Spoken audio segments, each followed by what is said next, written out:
Hello and welcome to Workhorse Wrestling Network. You are gathered with us tonight for another episode of Enter the Square Circle.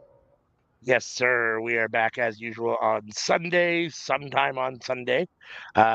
Hopefully in the morning. This one should be in the morning since we got it done The in time. penultimate episode of Since WWE 2023. 2K23. Yes. Yes.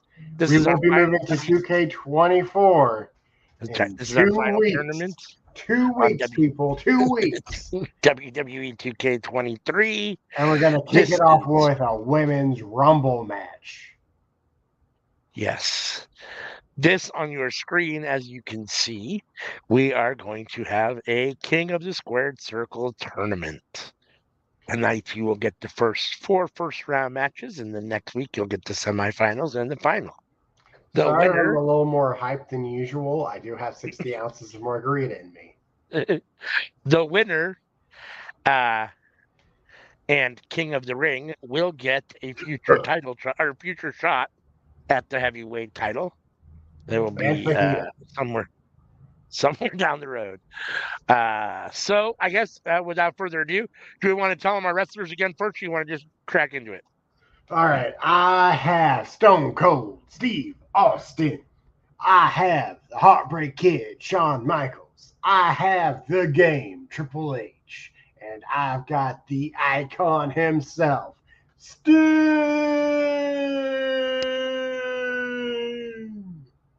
And I picked your boy The Rock. I've got why am I drawing a blank here? Undertaker, Randy Orton, Undertaker, and Bret the Hitman Hart. Not in that order. It's actually The Rock, Bret the Hitman Hart, Randy Orton, and the Undertaker. So the way it worked out, we got opening up our tournament in a first round matchup, a dream matchup. We've seen it before, obviously, but we're going to see it here again. You get Stone Cold Steve Austin, Sammy's boy, versus ALW's pick of The Rock. 96-96. It should be a good matchup. Let's get this party started. Press play, and I'll say what I was going to say. While we're here, we might as well go ahead and give them a preview of what we will be discussing on the cookout this week. Sure. I mean, the only reason that I'm hesitant is just because we haven't heard anything from Anika or CM yet about whether they're. I mean, I don't know if CM will even participate, but I mean, I'm assuming in theory Anika will say yes. I mean, but considering that it's going to be WWE, yeah, CM's probably not going to participate. Yep. Should be like, yeah, put them all in F. Throw them all in the garbage. We don't need them. She'll do her clown of the week and then move on probably. So, but I think the idea is to do. We've already done WWE tag teams and faction tier list. I mean AEW. So now we're going to do WWE, which should be a faster episode. So we might have a second thing planned. Considering what time we're left with, it depends on how much time's left. So we'll bring it out if we have, if we've only spent like 45 minutes doing the episode and we're already done, we'll bring out our extra card. Yes. All right. WWE doesn't have as many tag teams and factions as AEW does. They do not. They definitely do not. Oh, huge power slam from Stone Cold. The Rock's in trouble already. Come on, Rock. The Rock can't even fight back. Right? He's stunned. Truth as press. Right hand to the face. 1, 2. The Rock kicks out at 2.5. Holy smokes. Well, at least we know that it's not you in charge. Stunner. That's right. Goes for pin again. 1. Kick out, Rock. 2. No kick out. Okay. Well, then. That was awful fast. Congratulations, Stone Cold Steve Austin. Stone Cold advances to the semifinal round of the King of the Squared Circle tournament. Quite the opening round. He remains eligible to win this and have a shot at the world title. That's my boy. That's my boy. Jeez, The Rock didn't put up any kind of fight. Holy smokes. Mm-mm. And that it's not like it's, I don't know. It's not like it's a mismatch. They're both 96s. I mean, it's not like whatever. That's weird. Oh, well, I guess it is what it is. Some matches end faster than others. I guess your boy got the win this time. So The Rock has, been eliminated from the tournament. This is only a single elimination tournament. Our next matchup will be a replay of the Montreal Screwjob. It will be Bret the Hitman Hart versus Shawn Michaels. Screw him again. Screw him again, Sean. Screw him again. Screw him again, Shawn. Screw him like you screwed Sonny.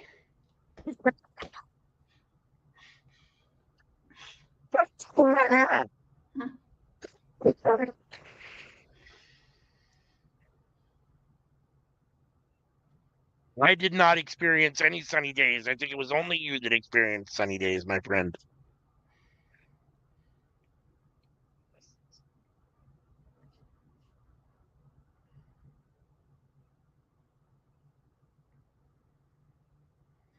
Oh yeah, I remember you were asking which one one you want. And it's just like, well, it's Brett from the '90s. You got to do Sean from the '90s, right? I mean, I guess you don't have to, but sure. I mean, it makes sense. Well, even then, I think that's 06. Like, that's not even 90s. That's 06. Right. It's Sean. not. Yeah. Yep. 05. Shawn Michaels 05. 05? Okay. Mm. I'll take your word. Well, I mean, that's what it says on the thing. I mean, that's what the download thing says. It says Shawn Michaels 05. That's You're assuming I can read it. Right. Nope. It says Shawn Michaels 05. So it says it on the bottom of the screen. I think. See where it says right over his body? I can't read that. Oh, you can't? No. Shawn with the fisherman suplex for a 2 count. My glasses broke a year ago, and I'm too cheap to buy a new pair. Shawn working over Bret here with forearms to the back. Michaels mid. Oh, putting him up in the tree of woe. Whoa! Bret fires back. Kick. Irish whip in, big back body drop. Onto the sore back of Shawn Michaels.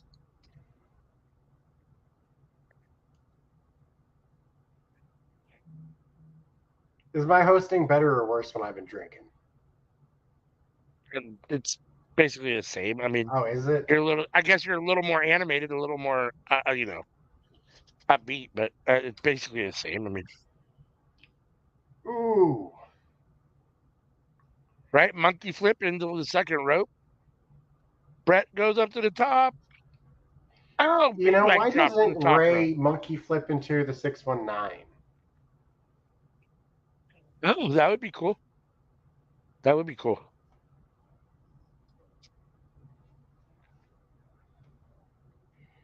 Actually, you know what? Instead of Ray, let's do it with Dom instead. Oh, big back elbow. Bret's down. Shawn Michaels gave him the DX chop, the groin chop. But if Dom were to do the Three Amigos, then monkey flip, then 619, and then the splash, that is like a combo built for success, is it not? Yeah, no, I mean, in theory, it sounds good. Man, I'd have to see it executed. Because the monkey flip clearly would lead well to going into the 619. We know for a fact the 619 leads into going into the splash.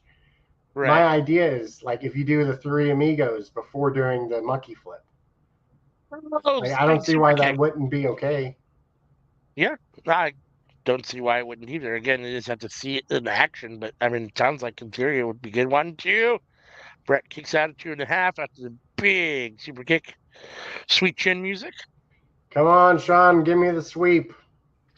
Sean posing here. Up. Brett's got him up. The pile driver. Oh, the pile driver. Come on, Sean, let's sweep. Let's go. Pull him to the middle and pin him. Let's go. Kick out. Sharpshooter. Oh, no. Brett's got his head. Oh, here we go. Sharpshooter. Oh, it's going to be in the ropes. It's going to be in the ropes. Sink it in. He's too close to the rope. Rope break.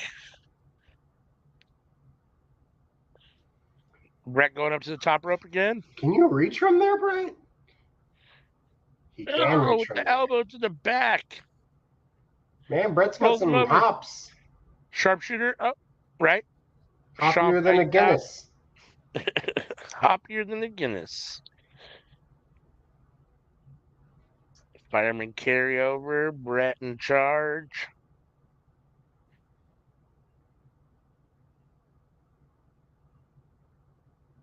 Sean sweeps the leg, stomps the arm. A little neck breaker. Sean going up, but Brett is up. She's not going to allow that. Brett fighting back. Oh, ooh. Sean still got him with the double axe handle. I was worried him being on the top rope there if Brett was able to take advantage, but look at Sean now. Taking it to him on the outside even. Top rope plancha all the way over the top rope splash, whatever you want to call it. He's even trying to get the crowd on his side. Telling Brett what he's wanted to tell Brett all these years. To suck it. This is definitely a grudge match. You can feel the animosity. Sean with the kick to the spine. Brett trying to fight his way back up. This has already been way better than Stone Cold and The Rock was. But also need to keep in mind that Sean's, looking a little rougher wear, Mm-hmm. He's gotten some damage during this match, and he needs to turn the tides. Like, he has the advantage right now. Ooh, I might have spoken too soon. He missed. Here comes Brett taking advantage against Sean once again. But as you can see, Sean has definitely taken a lot more damage this match than Brett has. Yes. Oh, sharpshooter. This could be it. This could be it. It's in the middle of the ring. Middle of the ring, sharpshooter. Oh! Sean breaks free. Sean breaks free. Using every last bit of gas that's left in him to fight on. There's not much left he has left, but he's giving it his all.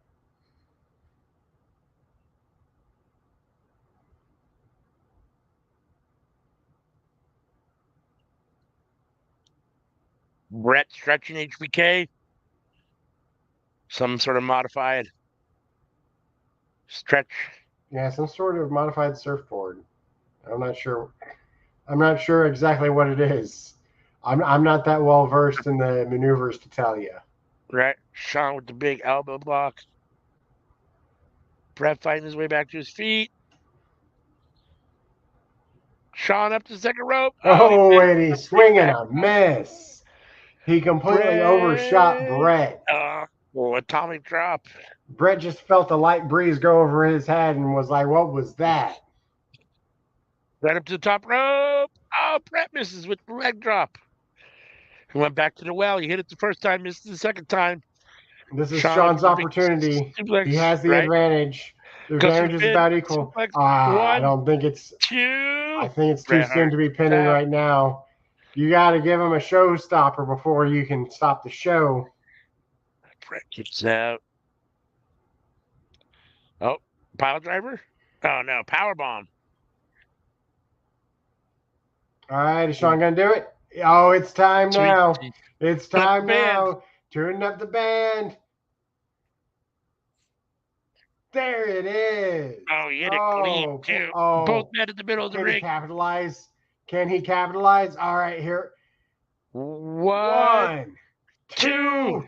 Oh, Oh, Brett kicks out. oh, Holy Brett smokes. is not letting Sean get another one over him after last time. Brett said, not today. To the top Not rope, this elbow time. drop. Let's get Here it. we go. If Sean Sean going connects with up. this, Elbow drop. Oh, he misses it. oh, if Bret he Hart would have connected back with over and that, that charge. might have been, Sharpshooter again. it would It's might too have been close to all the over. ropes. It's too Is close to the he? ropes. Oh, Is he he? I don't turned think he. him. He turned him around. He turned him away from the ropes. Ah, taps out. There Bret goes my Hart gets the opportunity. win. No clean sweep for me. Bret Hart gets the win. All right. So Congratulations to far, Bret the Stone Cold Hitman is Hart. advanced and Bret Hart has advanced. They will face each other in the semifinals. A WrestleMania rematch. Yes. Indeed it is. Bret Hart getting a little redemption here with the Man. victory over Shawn Michaels all these years later. Now that WrestleMania match between the two of them, that was the match where Stone Cold became a babyface. Next up, we've got Randall Keith Orton versus Triple H. Paul Triple H Levesque. And he wasn't just a babyface. He was the most The popular baby. babyface in history, at least in my opinion. I think he was bigger than Hogan. I mean, it's definitely debatable. I mean, I think that's a valid debate. I mean, the run wasn't as long, but I think that in the period it was a bigger spot. But yeah, Hogan definitely had that run a lot longer. Yeah, I mean, racist or not. I mean, the thing that I think differs Hogan from some people is just that he has really birthed, in many ways, the modern era of wrestling. I mean, he was kind of that first big mega TV superstar that everybody knew and loved. I mean, without him, in many respects, there aren't a lot of these other guys, right? So, like it or not, right or wrong, he did ultimately pave the path for a lot of these guys. All right, Randy's got Triple H. And speaking about guys who have paved the path, look at these two. Yeah, definitely in their own ways for sure. Some good, some bad. I mean, you could argue that Triple H kind of paved the path with the graves of the former rising talents, but Yeah, that's very true. I think that's a valid argument. That's one of the reasons I was never a big Triple H fan. he But sacrificed one generation for the next. but he's also, he's not alone in that. I mean, I think I think it's pretty common for these guys, even though it's predetermined and ultimately they all agree to lose at some point. They're all very egotistical, I'm sure, and none of them want to ever agree to ultimately lose or take the loss or look at a vulnerable position. I mean, they'll do it, but I think a lot of times it's probably fairly begrudgingly, especially when you're a big star that's over, and you just don't think, I'm not supposed to lose to this guy. I'm not supposed to, lose to that guy. I'm not supposed to whatever. And so, I mean, there's only a certain number of spots on the top of the oh, mountain. one. Randy kicks out at one, no doubt, 100%.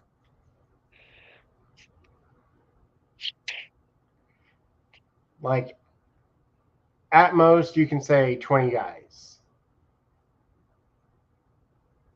That that that qualify to be in the conversation. Of being on the top of the mountain of a company at any given time. Oh yeah, absolutely. In that main Like, event, and I would argue less probably when it really boils down to it. like I if mean, if you you want look, another guy on the top of the mountain, you got to take one guy off. yeah, I mean, if you look at even at AEW or even WWE, I mean, when you look at the two big belts in WWE, or the one big belt in AEW as far as the world title goes, the people really competing for that is a small number of people. I mean, I would say it's probably less than 20, 15, 10. I mean, honestly, at any given time, like your roster might have more guys on it that in theory should be there, but that are actively at that spot and competing for it at that moment. I would say, yeah, it's even less than that a lot of times. So no, I mean, I think it's hard to crack that. I mean, I think that's one of those, ceilings it's hard to break through. One of those glass ceilings it's hard to break through. I mean, the difference with WWE is that you can look at it as like, 10 guys from Raw, 10 guys from SmackDown. Yeah. And so it's a little easier to fill out of like, okay, Right. well, that guy's in it, that guy's in it. Sure. Right.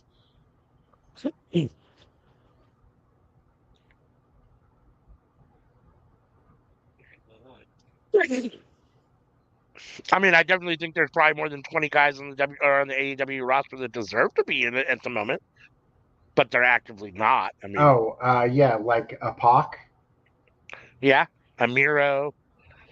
I mean, there's quite a few people out there. Keith Lee. Mm-hmm.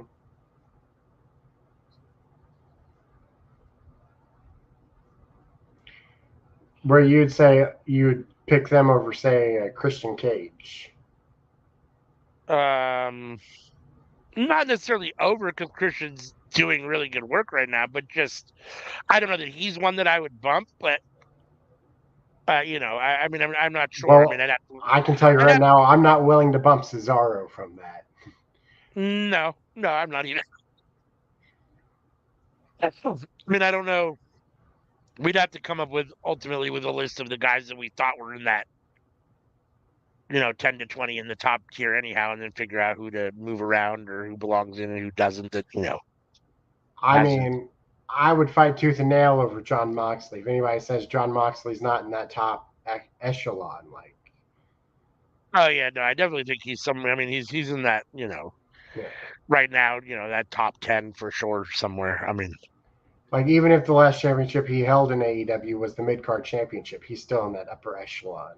oh yeah, no doubt, no doubt. Now, the one that I'll give you that's no longer in that echelon would be Chris Jericho. I think that's true. I don't know if Chris Jericho can compete on that level anymore. I agree. I think, yeah, Chris Jericho has definitely dropped down to more of a mid card level. That's why he's working with the mid card guys. It makes it look like it's a main event guy that's decided to step back a little and take time to teach and all that stuff. But really, I think he just can't. Like you said, he probably just can't compete anymore at that level. I mean, he's working on 60 years old. So I mean, but Ric Flair was the same way in his last WWE run, where he was working with guys like Carlito in the mid card. Yeah. Like, there's nothing wrong with it, and like before your time ends, like you honestly should do that to give back. Like dudes like Goldberg aren't going to do it, but that's honestly what a real professional wrestler who loves the business should do. They need to give back to the business before they leave. Yeah, I agree with that. I mean, I do think it's weird when you see a superstar that was basically at that top tier for the bulk of their career, and now all of a sudden they're not. It's a little weird. I mean,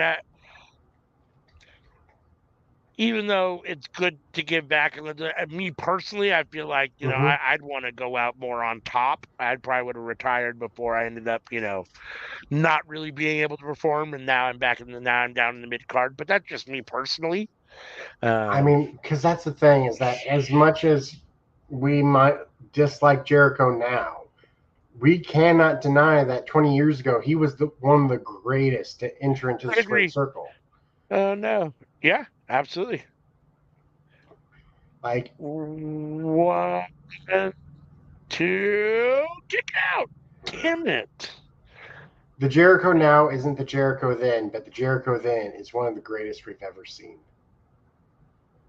Yeah, I mean, and then that's begrudging on my part because I don't like Chris Jericho. I never really, and I definitely didn't like him then.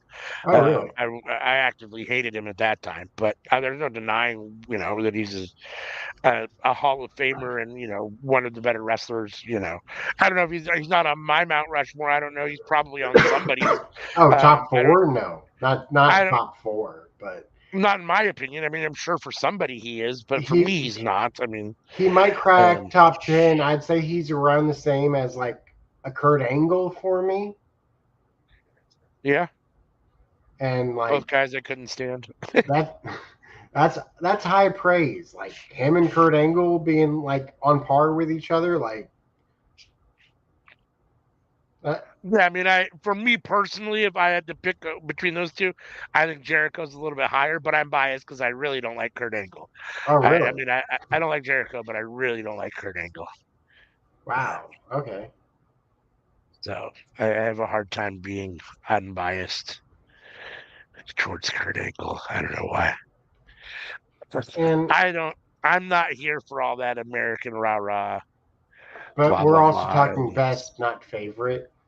Right. No, I mean, so I'm saying, I mean, I think that you're probably close. I think you're probably right. They're probably close somewhere on that list together. But I would put Jericho higher than on a best list for me than Kurt Angle. But just because I think Jericho had a little bit more, um, well, first of all, and it's not necessarily Angle's fault, but definitely longevities in Jericho's favor.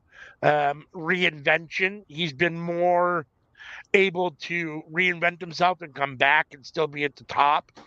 Um, and me personally, I think he's both a better promo and he's more versatile in the ring. I'm not going to say he's a better in ring worker. He's simply more versatile. He has more moves. He's got more tricks in his bag. Kurt Angle always, one of the things I didn't like about Kurt Angle is that I always felt he was kind of one dimensional and in his actual in ring move set. He didn't have a whole lot of different, like a very wide repertoire of moves. I'm So, just thinking of him versus Rey Mysterio, him versus Eddie Guerrero, him versus Shawn Michaels, him yeah. versus John Cena. Like Kurt Angle, like was without a doubt in the upper echelon. Like he brought it every time with an intensity that felt real. Like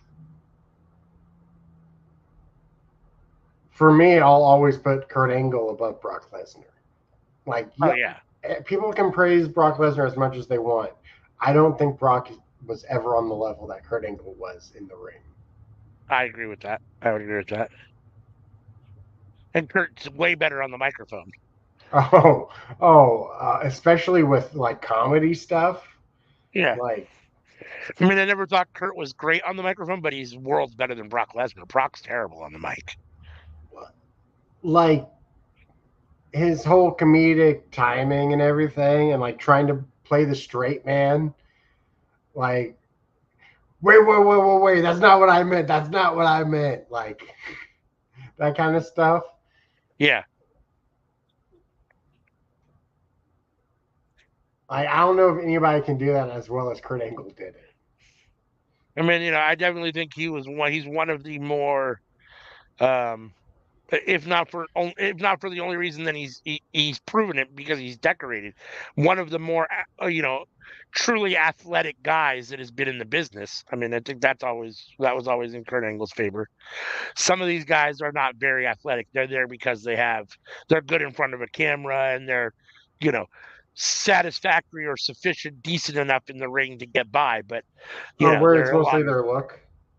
yeah, I mean, they do moves, but they're just not the most athletic. They're just not the fastest or the highest jumpers or the most graceful or uh, whereas some guys are, look awesome to remove, right? Or just I they're just super athletic, some guys, and some guys aren't. I remembered the Kurt Angle promo. You're a boy in a man's world, and I'm a man who loves to play with boys. Uh, Wait. That's not what I meant. Uh, Kurt Angle was something else. Him in the milk truck, him in the little cowboy hat. Man, like so many memories of Kurt Angle are just popping back to me. And Yeah, see, and those were the things that I always hated about him. The milk truck was fucking corny and stupid.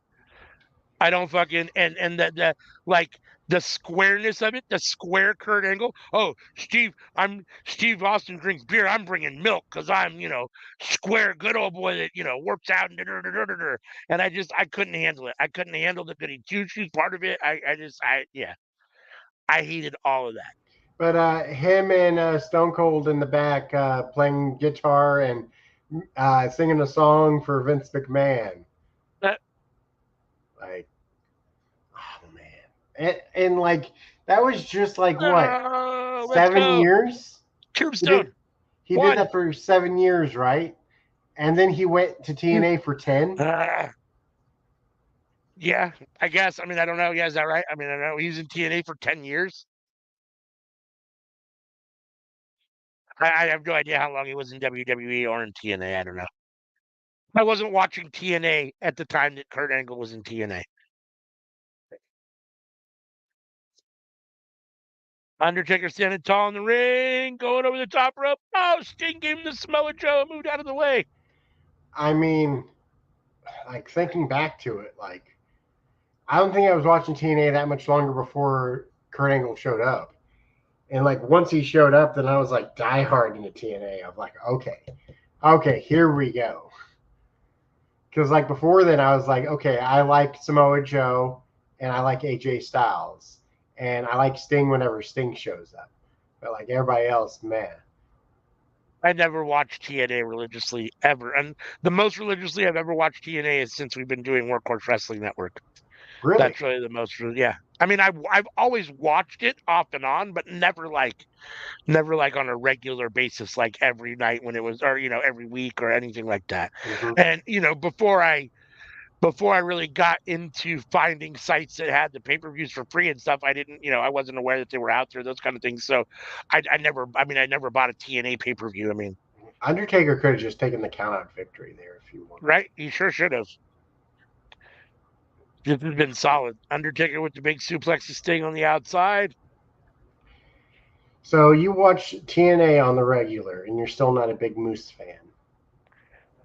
I know, like I said, I was a big Moose fan probably like 5 years ago, and I wasn't watching TNA on the regular then, but I watched it, periodically enough here and there to know and read enough stuff. But like about back 5 when years ago, you were a big fan, back when he saved TNA after Tessa Blanchard did what she did. basically, and just kind of when he was really kind of making his way onto the main event scene, he just kind of, become that guy. He became the TNA champion. Right. And he had not the Impact champion. He was the TNA champion. Tessa was still the Impact champion. He had grown and worked his way up and it improved and all those things. And you got to watch his growth a little, and I was really into him. But now I think today you see almost that same exact Moose that you saw 5 years ago. And don't get me wrong, 5 years ago, he still needed work. And I kept waiting for him to continue to progress. He progressed to get to that point. He still needed to progress more in the ring and more on the microphone, and it hasn't happened. I keep waiting for that. Well, and I feel like he's plateaued. He's been the same Moose for the last 4 or 5 years, and it just doesn't do it for me anymore. That's the thing that I said, is that I don't think he's going to get any better by staying in TNA. Yeah. That might be very well true. I think he's one of those guys that could benefit from a change of venue for sure.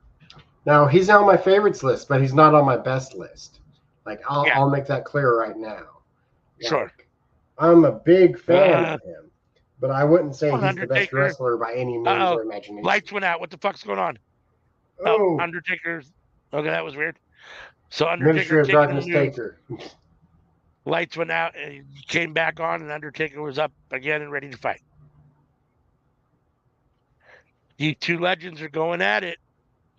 This is our main event of this episode of the last match of the preliminary round, or the first round of this King of the Squared Circle tournament. I've been having so much fun with the Cookout podcast. Yep.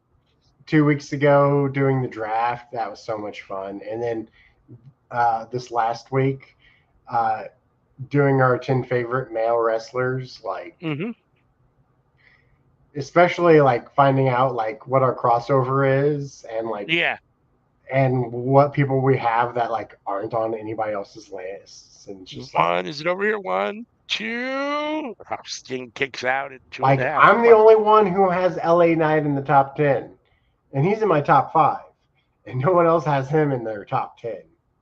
Yeah. No, I mean, he's probably somewhere I between 10 and 20 for me. I don't know exactly where. Like I said, I'd have to sit down and think about it and plot it all out. But I mean, he's definitely in my top 20. I was also the only one with Randy Orton.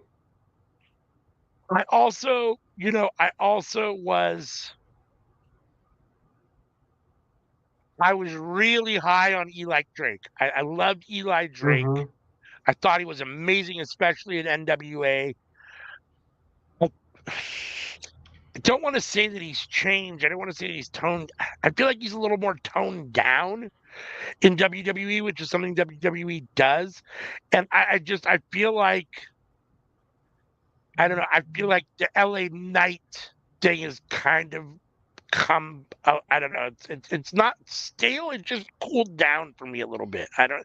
Even though he's warmed up for me personally, it's cooled down a little bit. Like I feel like they missed a couple spots with him where he should have had wins or should have had a title when he was hotter, in my opinion. And so as a result, it's kind of cooled him down. And I don't know. I I remember years ago when Cody was TNA champion and he was doing an open challenge facing dudes like Eddie Kingston and Ricky Starks, and AEW had a post on Twitter about who should answer the open challenge, and I was vehemently saying it needs to be Eli Drake, yeah and it never happened. And like yeah. I had a lot of pushback in that comment section, and I feel like a lot of those people that were pushing back on me of like who's Eli Drake, like those are the people who are chanting L.A. Knight, yeah, now. And it's like, man, you Probably. motherfuckers. But that's the thing about being ahead of the curve. Like Yeah. you see something 5 years before everybody else does, and you just have to wait for Oh, them to catch up. let's go. Undertaker with the big boot. Yeah. I need Undertaker to win here. You already got two guys advancing. I only have one so far. So far, earlier in the night, Stone Cold Steve Austin beat The Rock. Bret Hart beat Shawn Michaels. Triple H beat Randy Orton. And right now in our main event, we've got Sting and The Undertaker going at it. So Sammy has two guys with Triple H and whatchamacallit, the one in the front, Stone Cold. And I have one guy that's won, Bret Hart. So I need a second guy. Oh,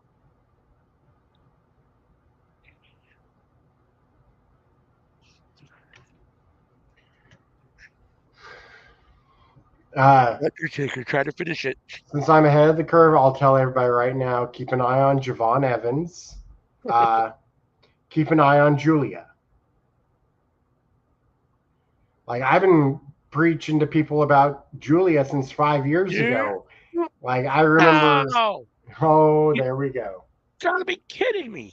Like I remember talking about Julia in the comments of True Hill Heat and having everybody say, "Who the hell is Julia?" It's Uh, like I feel like everybody knows who she is now. I think that's true. All right. So Oh, Sting is the winner in our main event. That's the last match of this episode. Um, make sure and join us next week. before we go, just want to Mhm. reiterate. So it will be Stone Cold Steve Austin versus Bret Hart WrestleMania rematch. It will be Triple H versus Sting. Was that also WrestleMania? That's a good question. I don't know. I have no Well, that's idea. also a rematch. I think it was WrestleMania, but that's also a rematch. So two Yes. rematches coming Yes. up in Make King of sure the and tune in Square. next week for that. And we will have a winner of the King of the Squared Circle. And we will have a new King of the Squared Circle, first ever King of the Squared Circle, and your next contender. in theory, for the World Well, Heavyweight not Championship. necessarily next. They have a title shot. When that They have a title happens, we'll find out. They have a title shot to use down the road. So, all right. Anything else you want to say before we go? Peace, All right. love, and rock and roll. Peace.